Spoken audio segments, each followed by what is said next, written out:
welcome to Jung at Harp. Today we're going to talk about binging and why we do it. I'm here with Kathleen Wiley and I'm Deborah Henson-Conant. This is called Jung at Harp. Kathleen is a Jungian psychoanalyst. I am a composer and a performer. We both play the harp. And we are here to talk about whatever we want. So today I asked Kathleen if we could talk about binging because I went on a binge yesterday. So I'm really stressed about my concert tomorrow night. For the first time, I'm going live. I'm going to be live in a theater since the pandemic began. And I was talking to the tech people about, how we're going to protect the audience and how we're going to protect me. And, that we just found out this week that I can't sing on stage. And so how we're going to deal with that, because singing is a huge part of my show. Am I going to go backstage? Am I going to be wearing a mask when I do that? Who's going to do that? So I came off the phone just completely stressed and immediately binged. I made sweet potato, like potato chips, and I ate them with ketchup. And then I sat on the couch, turned on a Christmas movie series I didn't even like, and just zoned out. That was it. So that was a pretty classic binge there, huh? hmm Sweet potato fries. And I didn't fry them, but they were like fries. I mean, they still had the same effect. They were actually pretty good, honestly. I cut up a sweet potato and I put it in the microwave, and actually it was pretty healthy, but it was still clearly binging. I mean, it was just like Yeah, so maybe part of what you're saying is even though the food itself might not have been a bad food, that you were binging because you really weren't physically hungry. You were eating because you were stressed. yeah. And, I often say that stress is a fancy word for fear. We like to talk about being stressed because somehow it just seems nicer than saying we're afraid. But the stress response in our body physiologically is a fear response. It's an anxiety response. Well, I want to hear much more about that. And I want to say that as far as I can tell, everything is a fancy word for fear. Overwhelm. But anyway, am I kind of right there? There's, I think you're right in that it often what's activated in the body is a fear response. okay. And So there yeah. are degrees of fear. Like we talk about anxiety as being different than terror, but they're both fear. T- Tell us more. Well, the difference is the intensity of the response and how the intensity of the response, how automatic and unconscious and reflexive one's action is, um, and the degree of the threat. The threat for you. Do you want me to pause? I'm having a revelation. I'm thinking, Yeah. right. If someone had a gun to your head, you wouldn't be binging. You wouldn't go and binge on sweet potatoes. You would do something different, but you might go binge on sweet potatoes later, maybe. To decompress. Part of what we do not allow enough acknowledgement of in our culture particularly is the principle of compensation, that everything exists with its equal. So you had this intense conversation with the tech person, feeling into all of the variables for tomorrow night's concert. You were probably hyper focused, and like 110% of all of DHC's energies were right there. And so that has to be followed by a compensatory period of no energy being there. And we have a really hard time of just letting ourselves say, I need to be mindless for a little while. So, how can I be mindless in a healthy way? So, we end up doing binging, compulsive kinds of behaviors that are mindless. You know, that's part of what constituted your binge yesterday is you went mindless. You put on this program you didn't even like, but you zoned out. You went mindless. Well, that's really interesting, Kathleen, because I used to have two things. One about losing my keys and then just mindlessness. So I used to lose my keys all the time. And I wondered why did I do that? And I realized it was the only time I got to just like kind of walk around mindless which I enjoyed. And then I used to have these fantasies that there would be a park and I could go into that park and I could forget everything. Like everything. I could forget that red means stop and green means go. I could forget that don't run with sharp objects. I could forget everything that's ever been put into my head. And I could just be there and there would be a timer and a piece of and a note in my pocket. And at a certain point the timer would go off and I'd reach down and I'd open it up and it would say, "Hello, you are Deborah Henson-Conant and you are in the park of forgetfulness." And you will so that I truly could be lifted from the sense that I have to remember so much in this world. And I just realized that's also one of the blessings, the blessed relief of performing. Hmm. In the middle of performing, I don't have to remember anything, but just be present. Be present.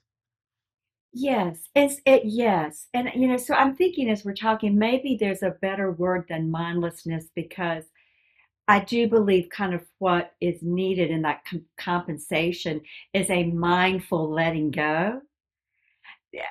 So mindless might not be the best choice of words there, but what we're talking about is not having to think, not having to feel we're in charge, not having to always be organizing, feel as if we're managing, but really dropping into more of a being state, which is often I think of meditation, and the goal of meditation is getting one into a being state.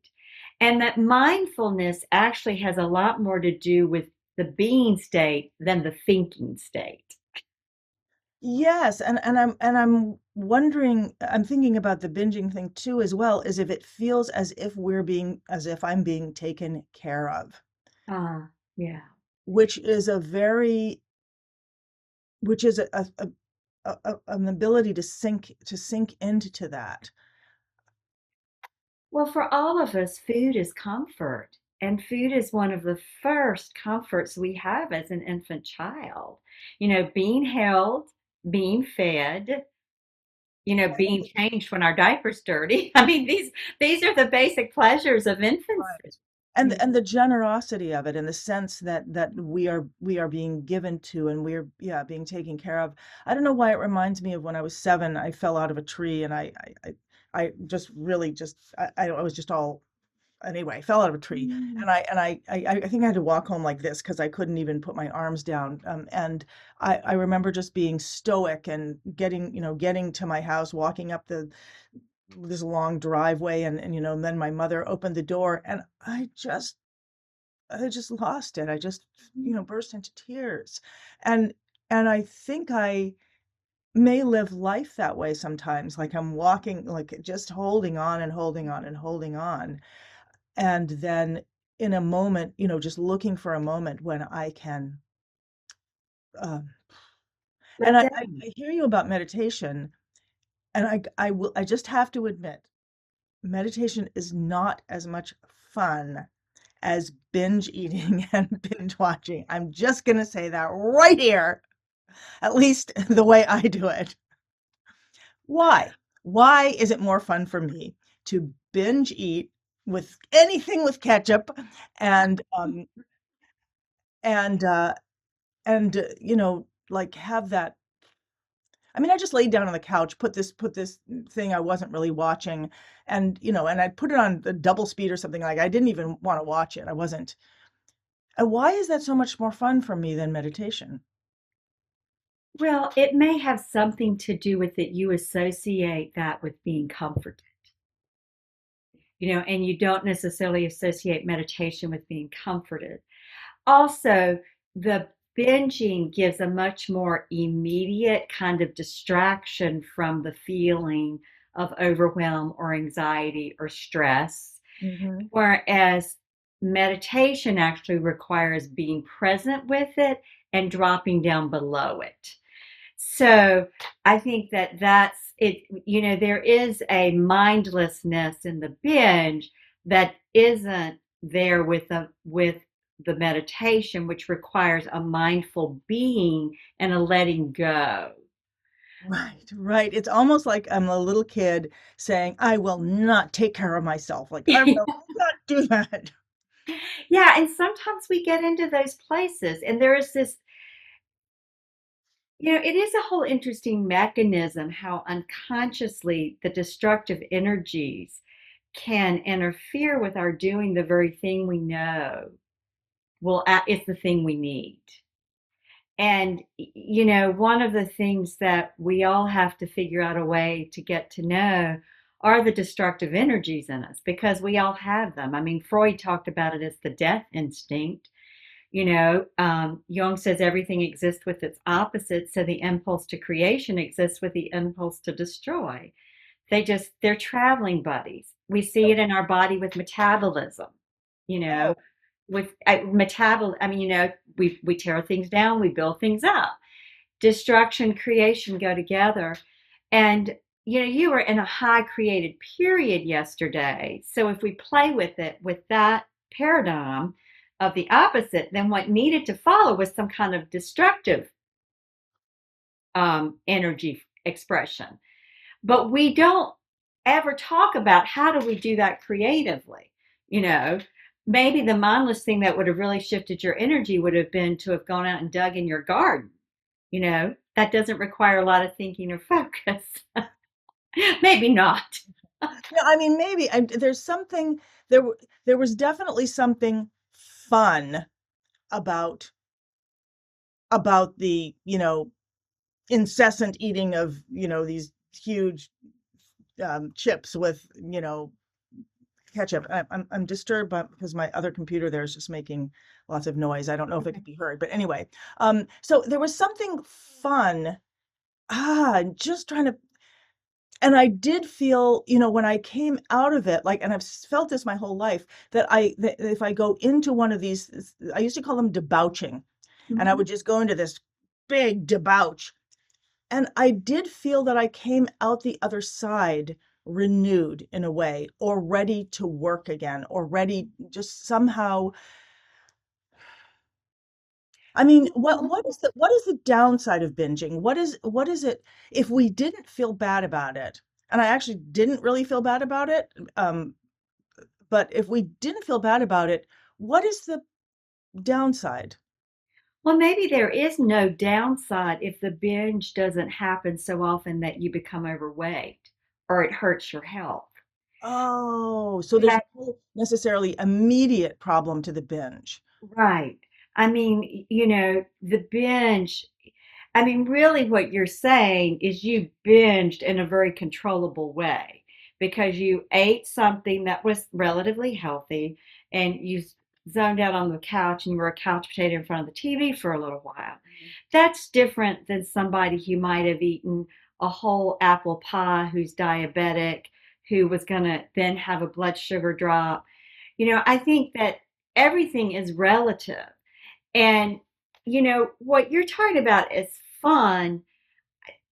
What comes to my mind is that there's a difference between gratifying a system in our psyche and getting satisfaction of a need.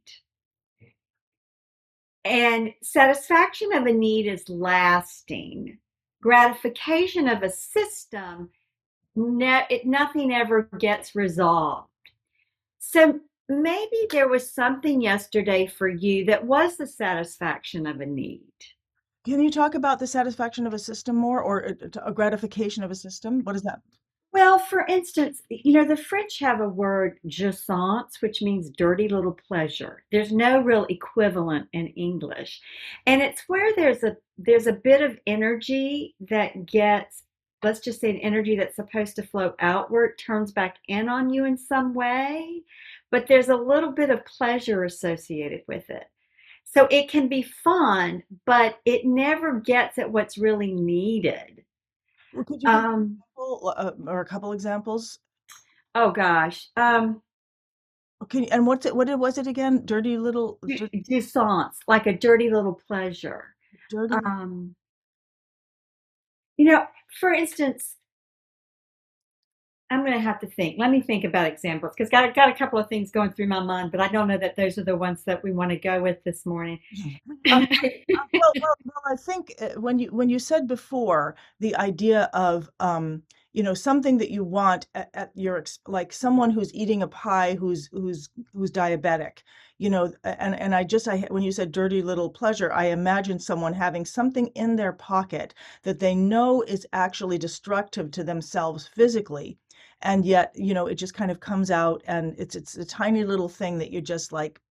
I can't think of a specific, but I just kind of saw that image, that gesture. Yeah, I mean, it's kind of like there is a little bit of pleasure in the moment of eating the pie, but it doesn't last. It doesn't sustain them. It's like, part of what you might have needed yesterday was just some time to let down. So your so-called binge gave you that time, Right. and it gave you permission to let down. I see. So in that regard, it did satisfy something you needed. Binges in an extreme sense really don't ever satisfy the need because it's a displacement of the need. It's kind of like people who drink excessively or people who do eat excessively to the point of hurting their health. They're not really getting what they need, but they keep taking in that substance as if it's what they need. I've been reading a book lately by Barry Michaels and Phil Stutz called, there's two books called The Tools and also Coming Alive. And I also, have heard about this in 12 step, the whole idea that there's a hole. And if we're looking, of course, we've got a hole in our soul in a sense. And if we're looking outside for something to fill it, we that's not really going to work. And many of us haven't been taught how to look inside. I mean, we just haven't been taught the method. And in fact, when I was about 13, I had a really dramatic anxiety attack where I felt that emptiness, that hole inside of me, just really viscerally. And went out just in panic, went out to my parents and said, what's going to happen afterwards? And they're like, what are you talking about? I'm like, after what? I'm like, after everything, after life, after death, after everything. And I was trying as well as I could to describe the profound empty nothingness that I was experiencing. And my I think they were in the middle of an argument or something, and my stepfather said, nothing happens, now go back to bed. That was probably not a great response. And who else know, I might have been a pill that day or something, but I've often gone back to that moment and thought, what could he have said? And at first I used to think, well, could he have said, you're scared, I hear you that you're scared, come sit with us, you'll never be, we love you. But more recently I've thought that teaching me how, asking me, where are you feeling that? And I would have said, if I could have spoken, because I was in such panic, in my stomach. It's this hole in my stomach. It's this emptiness that's taking me to the void, and it's right there.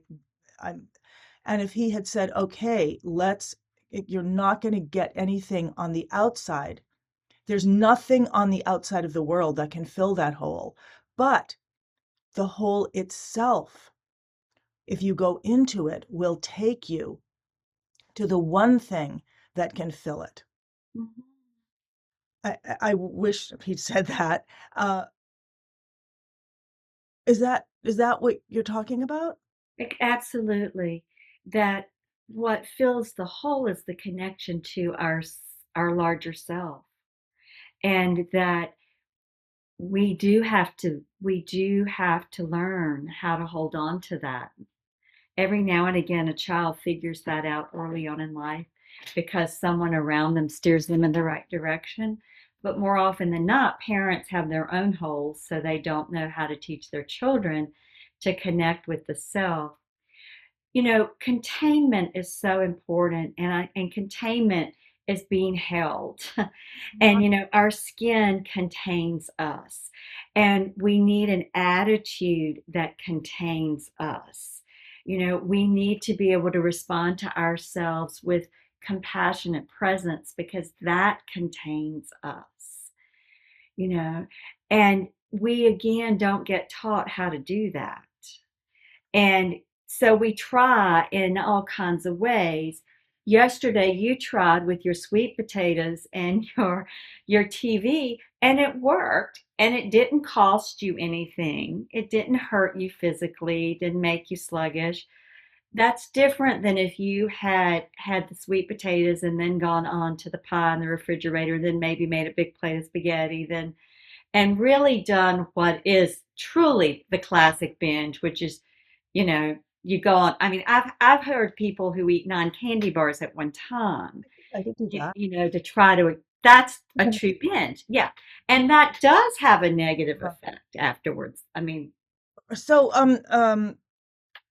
I was too lazy to go to the store and get the 9 candy bars, just saying. But I was just thinking as you were speaking that the gesture, we're talking about, our, how we're, anyway, the gesture to reach out and is such an important human gesture yes, to reach out. And I'm thinking often, about my instrument to, to reach out to that. And that's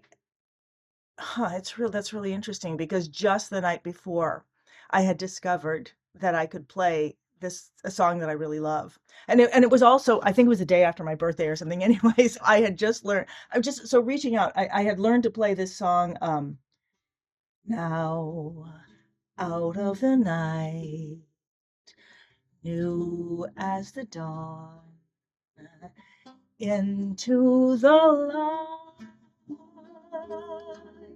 this child, innocent child, soft as a fawn, this child is born, one small heart, one pair of eyes, one work of art.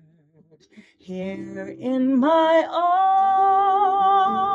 arms, here she lies, trusting and warm.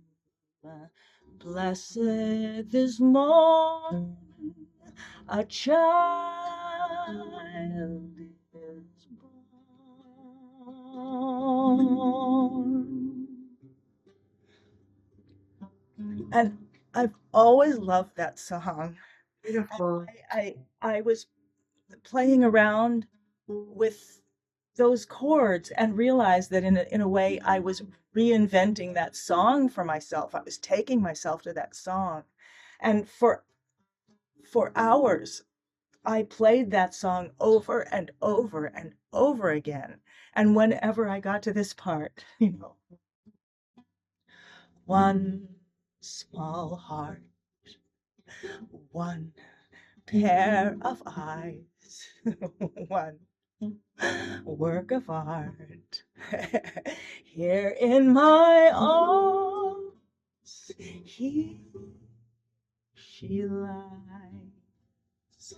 Whenever I got to that part, I would just, cry and I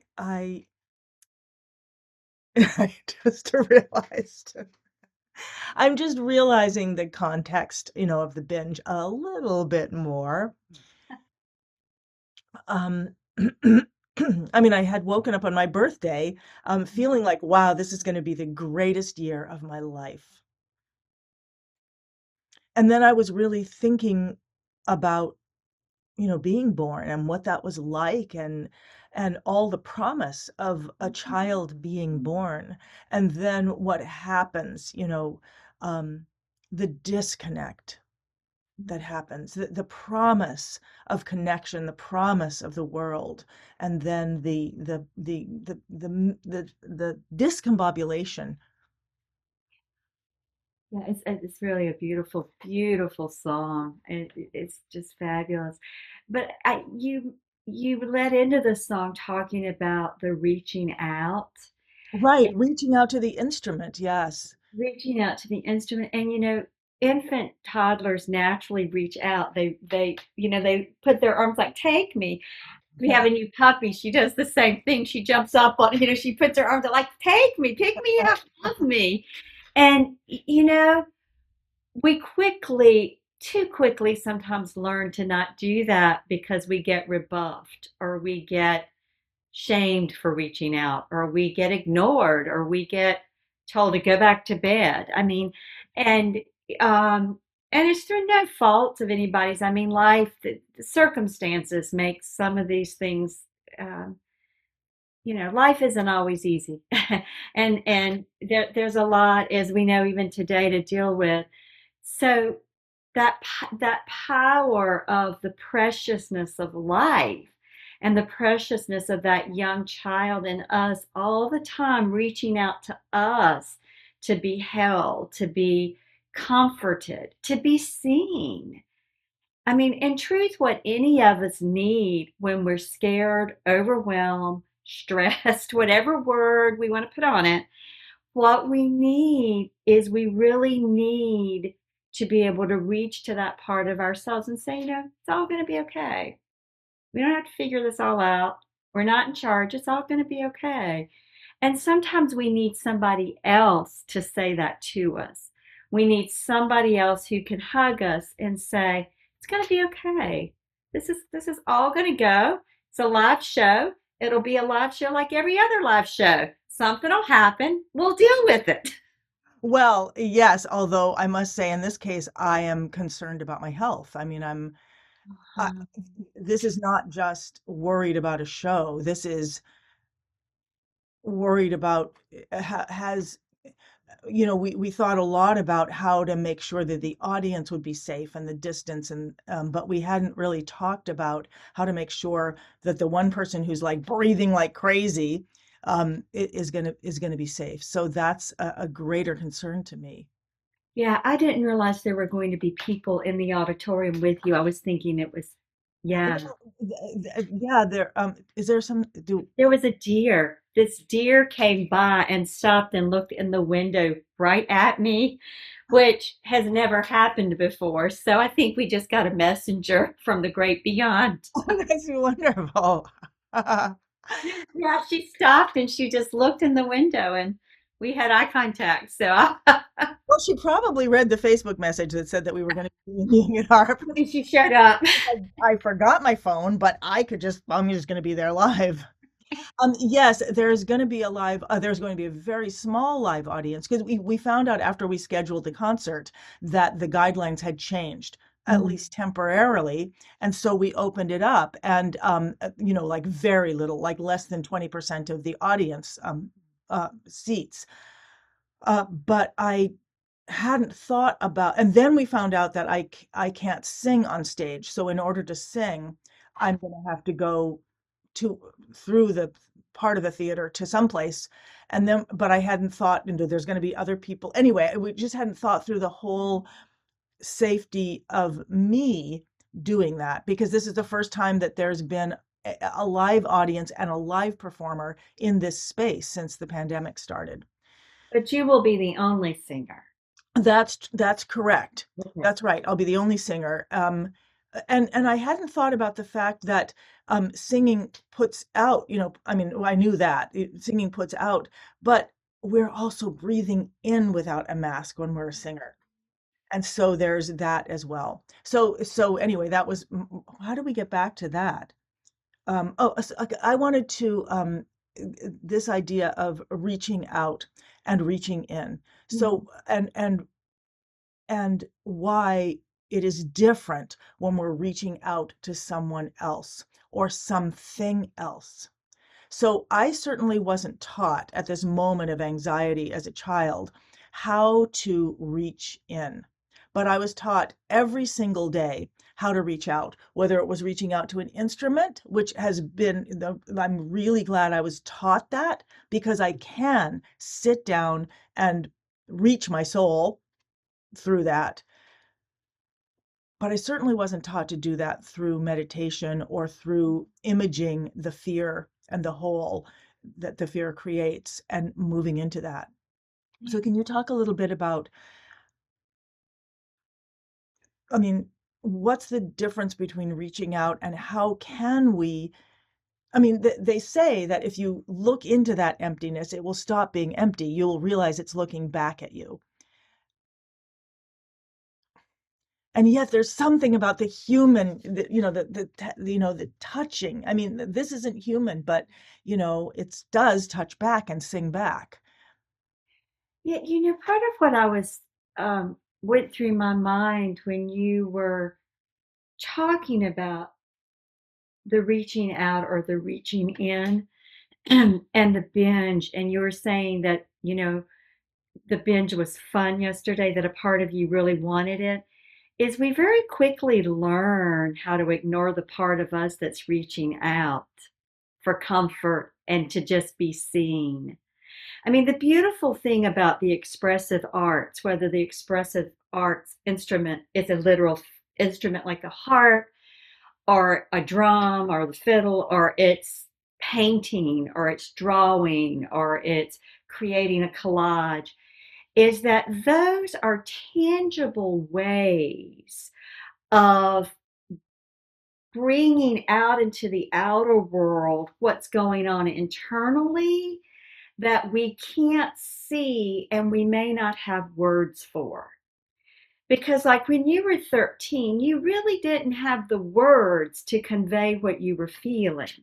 We often don't. Maybe yesterday you didn't really have the words to convey what you were feeling. I mean, you knew you were stressed, but that's like a tumbleweed. There's a lot in there. And so sometimes what we need is an outer world. We reach to something in the outer world that can mirror back to us what's happening internally in a way that it is contained and we can then see it and begin to relate to it more consciously. So, music is a beautiful vehicle for that. So as you say that, I'm thinking of the myth of Pygmalion, where the artist is creating an other, and but like really creating an other to fall in love with. And it sounds like what you're saying is when we express ourselves, even if we're, with our bodies doing it, we're creating an experience of otherness. I don't know if I'm getting that right, that we can then communicate with. Right. And it's an expression of otherness that's an aspect of us, but it gives us a way to relate to it. It gives us a way to reach out to it, and it reaches back to us.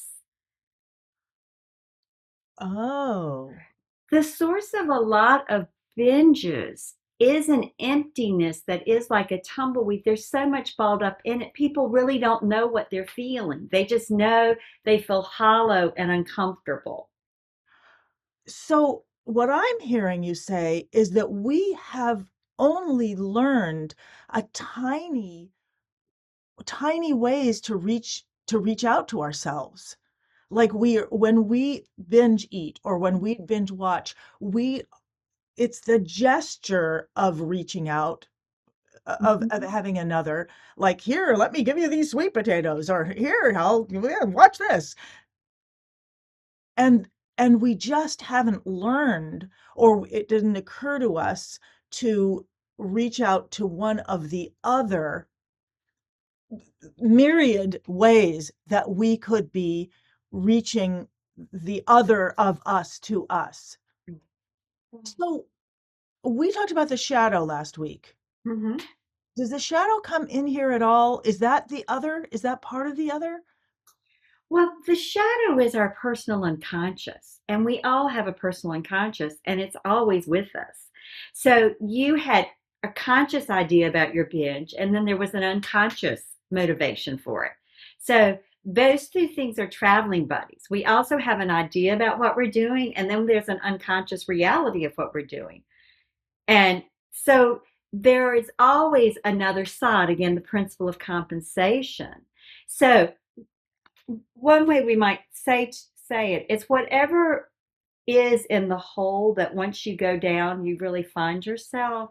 That's shadow. We So consciously know the whole. I'm sorry, we consciously know the whole, meaning HOLE, the emptiness, but the shadow is the self that's underneath that. That if we drop down deep enough, we find ourselves. We find the part of us that just wants someone else to take care of it. I can't I can remember when I was buying my house and someone I had had a conversation with someone who was offering to help me in a way. And I did not need that in the outer world, nor would it really have been a good thing to accept that the help that was being offered. But I said to a friend of mine who just happens to be an analyst, I said, but a part of me just really wants a daddy to take care of me. And that part of me really wants to say yes, you know? And it's like being able to consciously acknowledge that, which had it stayed in the unconscious, I might have said yes to something that really would have made a mess. right, and I could consciously say, yeah, this feeling's here.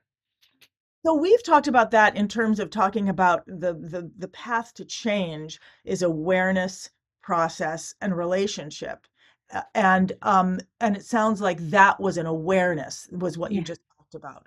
yeah, And it's also sounding to me like one way to my shadow self could be through that, especially if I find something that breaks my heart when I'm doing it. And so that when I come back to this line, one, one small, one small heart, one pair of eyes. I just think if I come and that I could come back to that over and over. And I remember being at that time of my life, also around that time when I experienced that first attack of fear.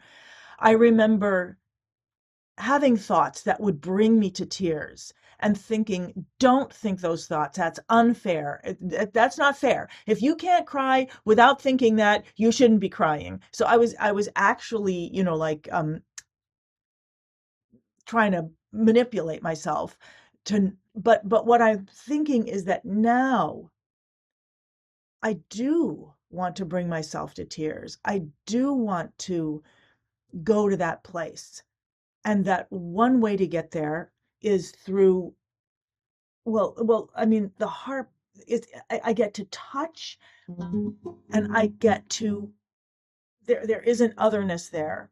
And so I think what I'm hearing you say is that, and because this is part of what we talk about all the time is the Jungian, why we're having this conversation, in terms of art and also the creative resonance principles. How do we reconnect to that which is in us so that we are all of that? And it sounds like what you're saying is we may reach at the moment when we're reaching out to binge, that is the moment when maybe we're calling out to ourselves the most. And could that be a moment when I might, instead of stuffing the sweet potatoes into that child who's reaching out, I could reach to that child in music? absolutely. Reach to that child in music, reach to that child, do something playful, you know, take a hot bath. I mean, there's so many ways that we can reach to that part of us that we can respond. The song is so beautiful, and my little baby just came in, so you might see reaching. um, that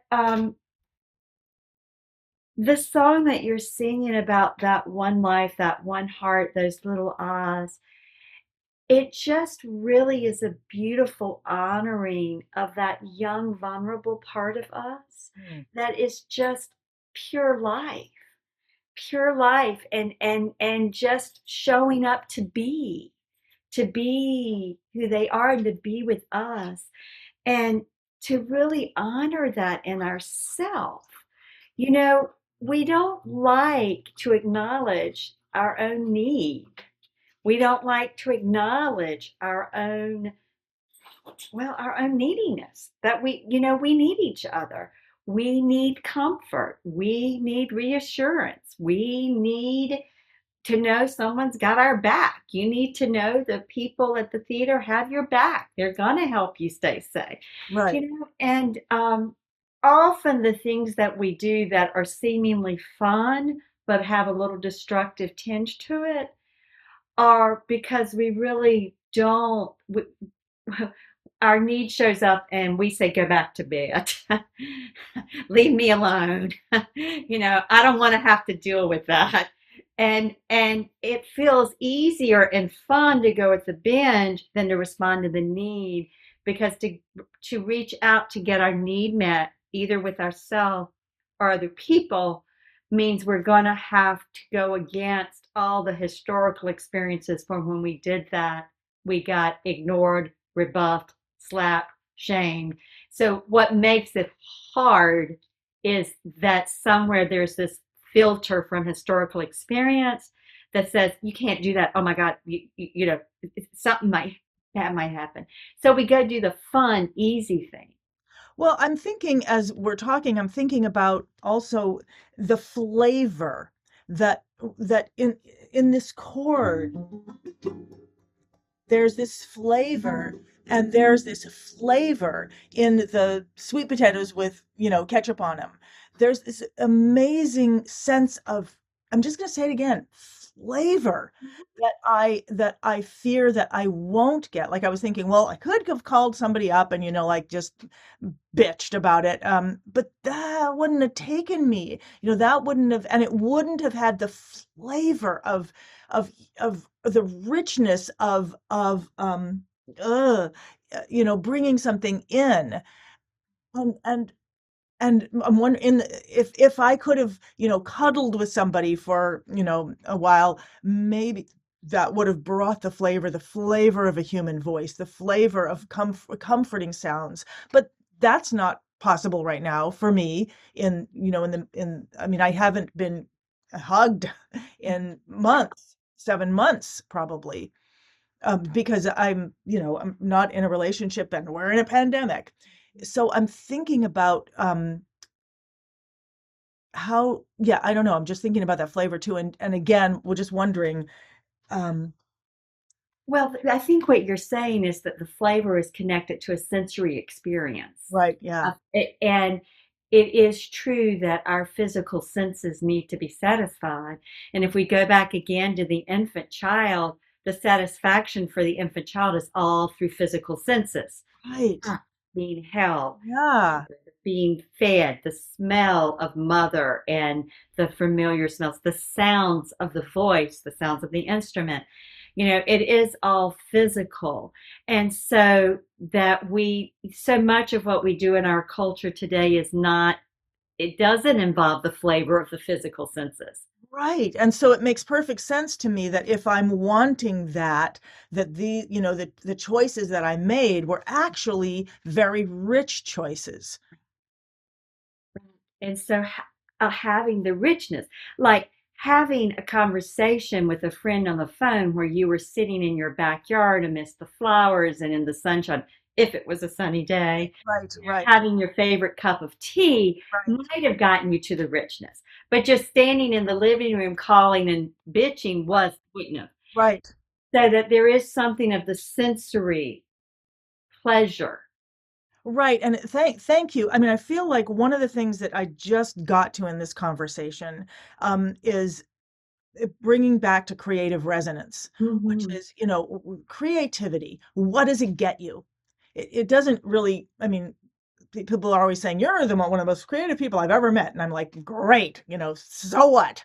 But what it does is create a richness of experience Mhm. through engaging with things, my instrument or other things. And you're just making me realize that's something that I can proactively add more of in my life.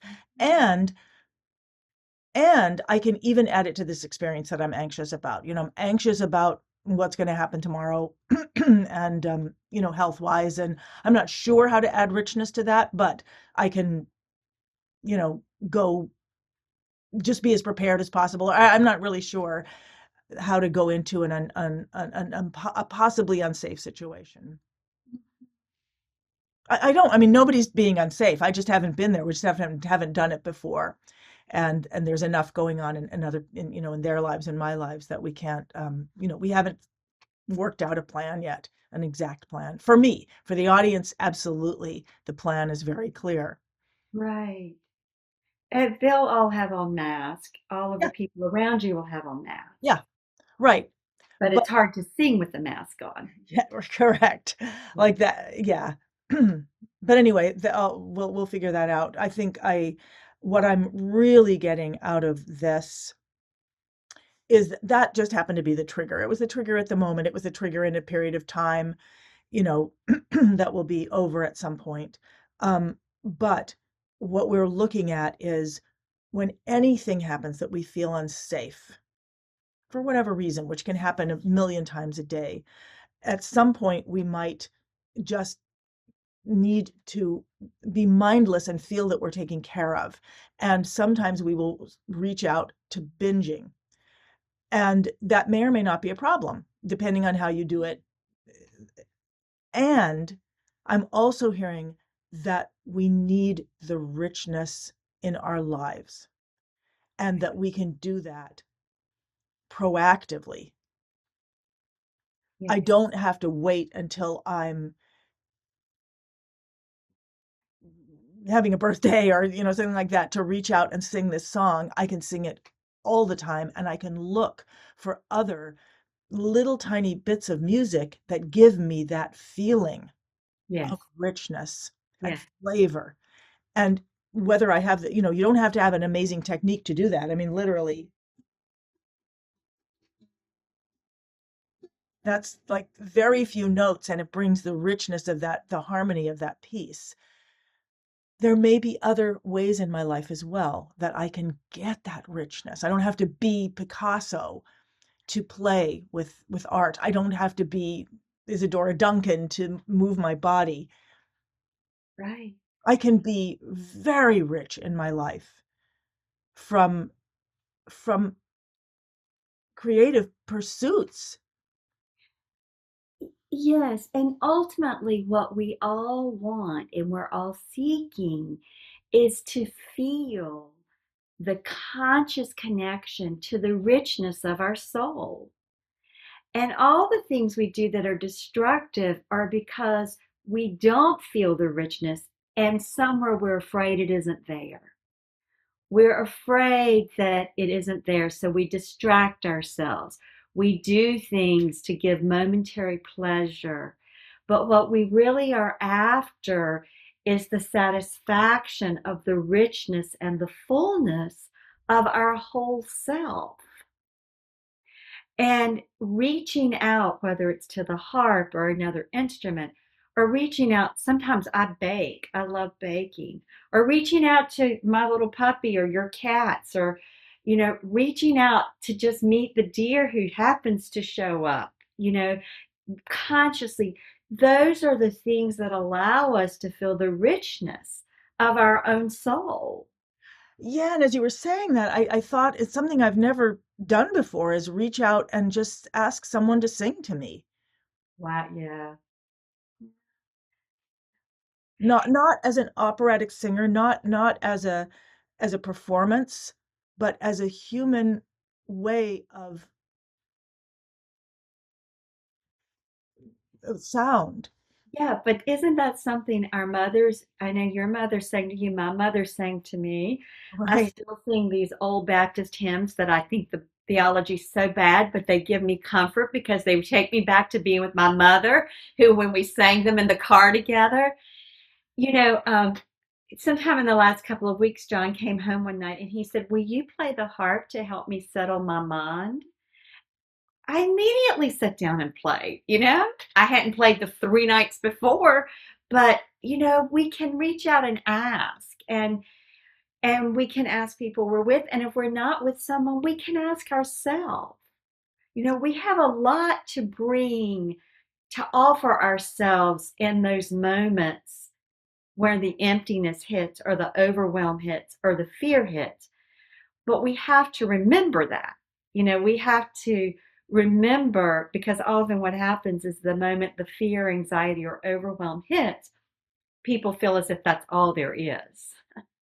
Right. And the the whole idea of performance and playing has become one of having to prove ourselves, or am I good enough, or did I play well? I mean, and I know my students worry about that and forget, we all forget that it is this solace and it is this connection, and it is the sound. It is literally the sound of reaching and touching. That is the sound of reaching and touching.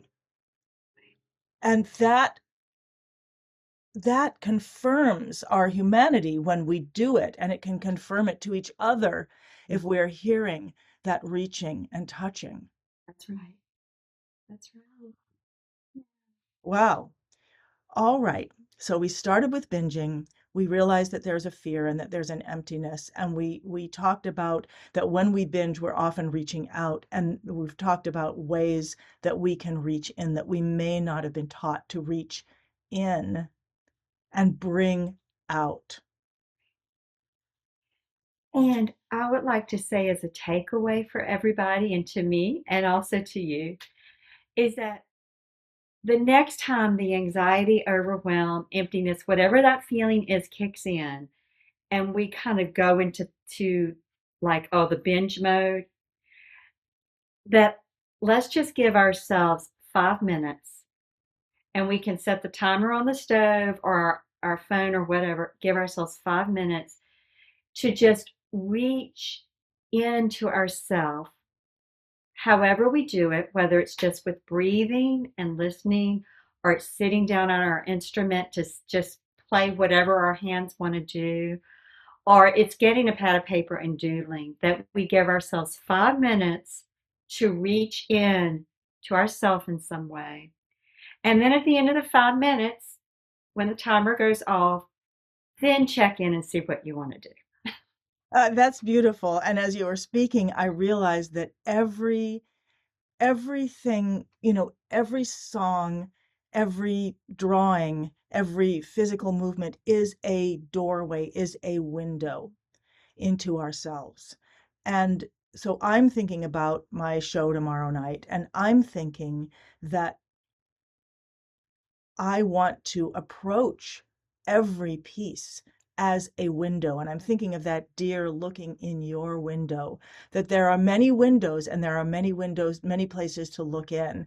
And to be that deer who's looking into the window of a different world, of a different kind of being, and bringing the richness of that out.